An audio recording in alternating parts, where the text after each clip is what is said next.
Many parts of the U.S. are starting to take action, passing e-waste laws. New York is the 23rd state to move on the issue since 2006. And as of January 1st, it is now illegal for consumers and businesses here in New York to throw used electronic devices into the trash. Karina has more on the crackdown. At the Gowanus e-waste warehouse, New Yorkers drop off their old electronics like televisions, phones, printers, and computers. It's where old devices are either sent off for recycling or given a facelift and a shot at a second life. This computer will likely be revived and resold at their store, where items sell for roughly 40% less than the refurbished market price. Ideally, the first thing we do is reuse it. If it's reusable, we run it through a bunch of tests, sanitize the data, and then if it's not reusable, we recycle it.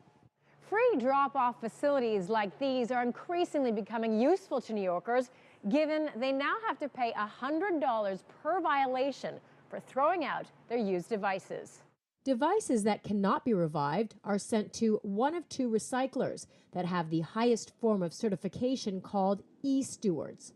It means that the recycler gets audited by an independent agency to really look at the downstream sources where they dispose of their materials so nothing gets illegally shipped into third world countries. Asia and Africa are the world's dumping grounds for e-waste. If not handled properly, the waste can be very toxic to those recycling it and living in its vicinity. Dr. Jack Karavanos is the lead researcher at Pure Earth, which investigates toxic waste sites worldwide. The most susceptible population in all of this is, of course, children. They're developing, they're very sensitive to air and water contaminants. There's significant organ damage that occur, especially neurological damage from lead exposure and mercury. With people increasingly updating their devices and getting rid of old ones, e-waste is becoming a bigger problem.